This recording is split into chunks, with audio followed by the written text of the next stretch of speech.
From murderous bandits to high-speed collisions, taking to the road has always been a risky endeavor. But now, paranormal encounters have been reported by drivers navigating darkened roadways.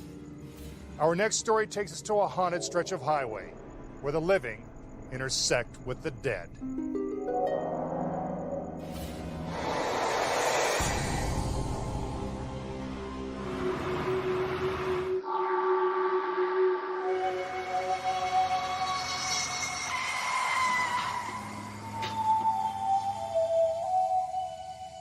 I walked to the back of the car, shaking, trembling, and feeling sick, and looked, and still nothing. And, well, she's got to be somewhere. She's got to be somewhere. I looked up to the right, and walking along the side of the road was a young girl in a white gown. I told my wife, I says, honey, wake up. I think I saw Resurrection Mary.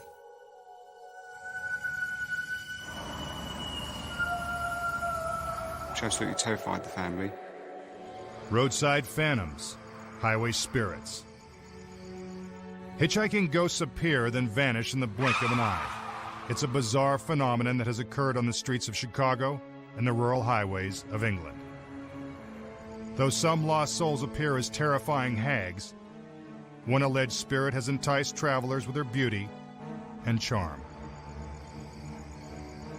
She is Chicago's most notorious ghost. Drivers who give her a ride swear she's real, until she mysteriously disappears. Ghost hunter Richard Crowe has spent 36 years studying the legend of Resurrection Mary. Mary was a beautiful young blonde Polish-American girl, and back in the mid-1930s, she just loved the big band sound. And she would get out as many nights per week as she could to hear the music and dance her heart out. But Mary's dancing days were cut tragically short. She was killed in an automobile accident after a night out on the town. Laid to rest in Resurrection Cemetery, she was wearing her favorite party dress and dancing shoes. Since her death in 1930, many claim to have encountered the ghost of Resurrection Mary. The most interesting account, especially because it involves physical evidence, was the report of a sighting that Mary was inside the front gates of Resurrection Cemetery one night back in 1976. When the police arrived, Mary had once again vanished into the night. But what they did find was shocking. 2 bars on the front gate, made of solid bronze, were pulled completely apart. And left behind were handprints in the form of scorch marks.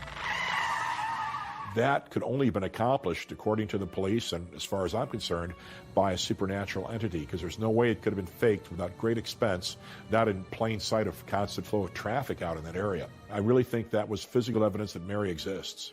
That physical evidence has been supported by further eyewitness accounts.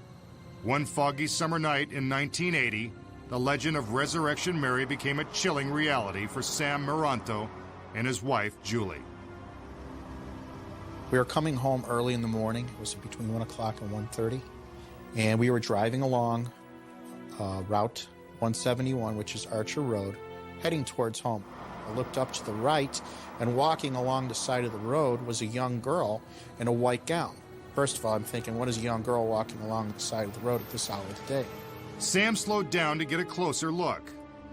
She was very pretty.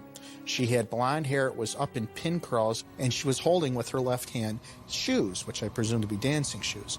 Many alleged ghost sightings are accompanied by a sudden drop in temperature. And at that moment, Sam's car became ice cold. So I turned the heat on. Mind you now, it's August 23rd. And I rolled up, made sure the windows were up. And I looked back one more time to look at the girl, and she was still there walking along. Then a strange and overwhelming emotion hit Sam. All of a sudden, I had these weird, uncontrolled feelings. My hair was standing up in the back of my neck, and I had uncontrollable tearing, just tearing in a very sad feeling. So I decided I'm going to turn around and see if that was Resurrection Mary. But by the time Sam turned the car around, Resurrection Mary had vanished. I just didn't want to be just alone with my wife. I went to my parents' house, rang the doorbell. My brother Scott comes to the door. First thing he says to me is, Sam, looks like you saw a ghost. And I told him, I said, Scott, you know what? I think I did. It took Sam an entire year before he could drive down Archer Road again. I've never, ever felt that rotten in that short of period of time without any reason ever before. Never. Paranormal researchers believe that if a person has died tragically or in a state of agitation, it is not uncommon for those who encounter the spirit to literally take on their emotions. The last night of her life, she was in the Willowbrook when she had a fight with her boyfriend, left the place in a huff, and it was that state of mind that led her to survive death and come back again and again. Over the years, several taxi cab drivers have described encounters with a beautiful passenger they believe to be Resurrection Mary. When the cabbie asks for directions, she leads him up Archer Road. Stop, this will be fine. The cabbie, knowing it's a cemetery on the right and a bunch of closed stores on the left, turns to ask her what she means. She's vanished. The spirit of Resurrection Mary is very much alive around Chicago, the southwest side.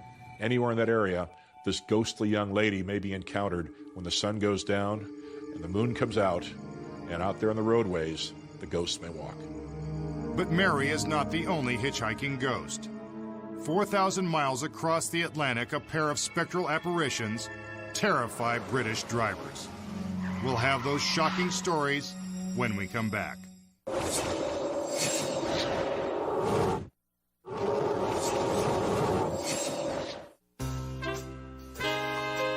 It has been widely reported that the ghost of a beautiful woman walks the Archer Road in Chicago.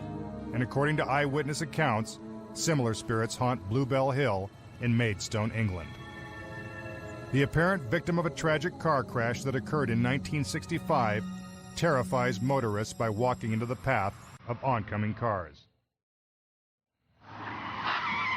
She, too, is a young woman dressed in white.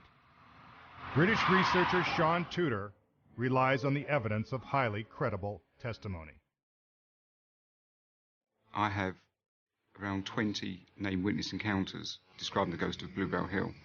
In the most clear-cut examples where the motorists have struck the figure, they've been so convinced that they've had dealings with a real human being that they've gone off to the police to report the incident, sure that they've struck and killed someone.